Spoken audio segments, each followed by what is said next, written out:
چاہیے کہ مولا علی مشکل کشا کی شان کیسی ہے. دیکھیے میرے دوستو, حضرت ابوبکر صدیق رضی اللہ تعالیٰ. کون ابوبکر صدیق میرے بھائی؟ کون ابوبکر صدیق؟ جن کی زبان کی سند قرآن میں موجود, جن کی زبان کی سند قرآن میں موجود, اور جن کے فیصلوں کی, جن کے مشوروں کی تائید وحی الہی کے ذریعے نازل ہو. مشورہ دیں تو ان کا مشورہ اللہ کو پسند آیا اور وہ مشورہ آیت قرآنی بن کے حضرت ابوبکر صدیق کی تائید میں نازل ہو. ایسی شان, ایسا مرتبہ حضرت ابوبکر صدیق کا کہ اللہ نے انہیں سچا کہا. ان کی زبان کی سند اللہ نے قرآن میں رکھی, ان کی کردار کی سند اللہ نے قرآن میں رکھی, ان کے مشوروں کی سند کو اللہ نے قرآن میں رکھی. تو بات سمجھ میں آ گئی کہ جن کی حرکت, جن کے مشورے اور جن کی زبان کی سند قرآن میں ہو تو پھر ان کا ہر عمل پاک ہے اور ان کا ہر عمل دین ہے. تو حضرت ابوبکر صدیق کے ایک عمل کو دیکھیے کہ ام المومنین بی بی عائشہ صدیقہ رضی اللہ تعالیٰ عنہا کے گھر کو آئے.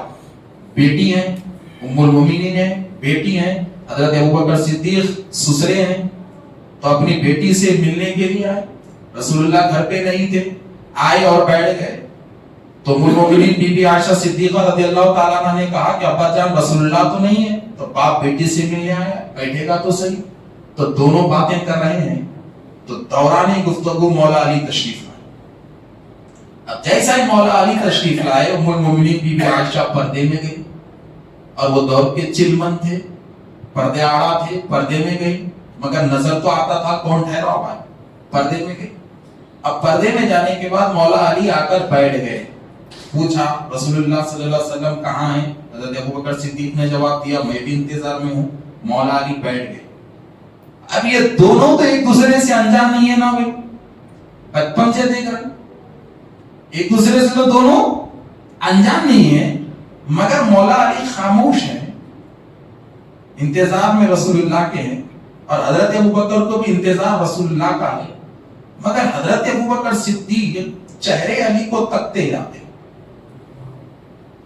ایسا گھورتے ہیں جیسے کہ پہلی مرتبہ علی کو دیکھ رہے, گھورتے گئے گھورتے گئے گھورتے گئے. تھوڑی دیر مولا علی بیٹھے, نکل گئے.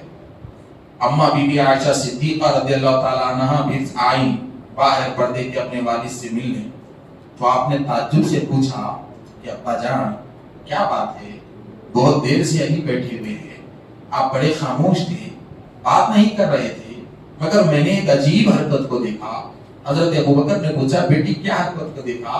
تو آپ علی کو بہت گھور رہے تھے, پلک بھی نہیں جھپک رہے تھے, بہت گھور رہے تھے, بہت غور سے دیکھ رہے تھے, کیا بات ہے؟ حضرت ابوبکر نے کہا کہ بیٹی جب علی میرے سامنے آ گئے تو رسول اللہ کی حدیث یاد آ گئی.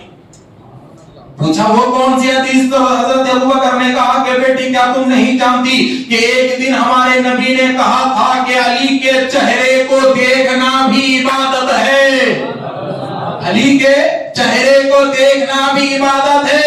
تو اسی لیے میں بیٹھے بیٹھے علی کے چہرے کو تک رہا تھا تاکہ مصطفیٰ کے حکم پہ عمل ہو جائے, مصطفیٰ کے حکم پہ عمل ہو جائے. تو علی کے چہرے کو دیکھنا عبادت ہے, اور لوگ عبادت سمجھ کے مولا علی کے چہرے کو دیکھا کرتے تھے, عبادت سمجھ کے مولا علی کے چہرے پہ ٹک ٹکی آپ باندھا کرتے تھے. تو علی کے چہرے کو دیکھنا بھی عبادت ہے. اور تھوڑا آگے آؤ جناب, جب علی کے چہرے کو دیکھنا عبادت ہے تب حضرت فاروق اعظم رضی اللہ تعالیٰ عنہ کے بارگاہ میں آؤ. یہ کون فاروق اعظم ہے؟ دوسرے خلیفہ ہیں, اور ان کے دور میں اسلام جتنا ترقی کیا, پوری ذمہ داری کے ساتھ کہتا ہوں کہ ان کے دور میں اسلام جتنی سرحدوں کو پار کر کے نکلا کسی اور کے دور میں نہیں نکلا. بہت بڑا کارنامہ اسلام پہ حضرت فاروق اعظم کا رہا. اور ان کے بارے میں رسول اللہ نے کیا کہا کہ عمر جہاں رہتے ہیں وہاں شیطان نہیں رہتا, عمر جہاں رہتے ہیں وہاں شیطان نہیں رہتا. عمر کے سائے سے شیطان بھی ڈرتا ہے, عمر کی ذات تو دور, میرے نبی نے کہا عمر کے سائے سے شیطان بھی ڈرتا ہے. تب ایک بات سمجھ میں آ گئی کہ عمر زبان سے جو کہیں گے وہ حق کہیں گے,